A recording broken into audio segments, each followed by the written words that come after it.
বিবাহিত কৈলাস আগমন দয়াময়।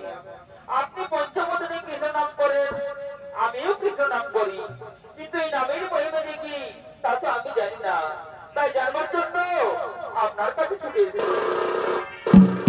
কৃপা করে যদি বলেন তাহলে আমি ধন্য হই প্রভু, আমি ধন্য হই। নারদ, নারদ, পঞ্চবদনে কৃষ্ণ নাম করি আমি, এই নামের ভাবে বিভোর হয়ে শ্মশানে মশানে ঘুরে বেড়াই, কিন্তু কৃষ্ণ নামের মহিমা যে কি তা তো আমি জানি না বাবা। তুমি যার নাম তুমি তার কাছে যেতে পারো, তার কাছে গেলে তুমি নিশ্চয়ই জানতে পারবে এই কৃষ্ণ নামের মহিমা কি। তাই যাও নারদ, যাও তুমি একবার তার কাছে যাও।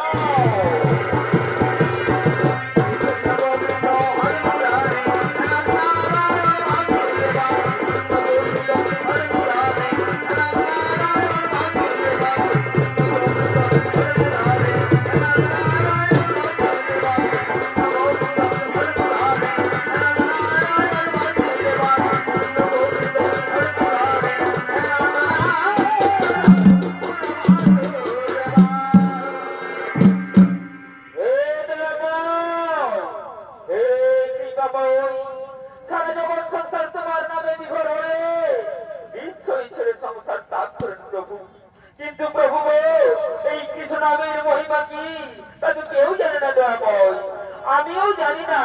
তাই নামের মহিমা জানার জন্য আপনার কাছে ছুটে এসেছি। কৃপা করে যদি বলেন তাহলে আমি ধন্য হই প্রভু, আমি ধন্য হই। নারদ, নারদ, তুমি কৃষ্ণ নামের মহিমা জানতে আমার কাছে ছুটে এসেছো?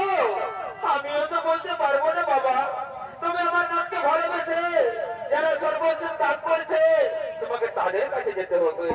তাদের কাছে গেলে তুমি নিশ্চয়ই জানতে পারবে এই কৃষ্ণ নামের মহিমা কি, এই কৃষ্ণ নামের গুণ কি। আর এর জন্য তোমাকে মর্তধামে যেতে হবে নারদ।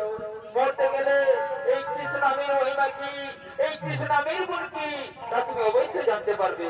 আর এর জন্য তুমি সেটা এগারো নারদ, আমরা 4 জন মিলে একই সঙ্গে দেবতাদের পরিত্যাগ করে ভিখারি ব্রাহ্মণ বেশ ধারণ করে ছুটে যাবো সেই মর্তধামে কৃষ্ণ নামের মহিমা জানার জন্য।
এই তো অভিনয় করে দেখাবে আপনাদের সকলের সুপরিচিত সুনামধন্য জনপ্রিয় শিল্পী ও সঙ্গীত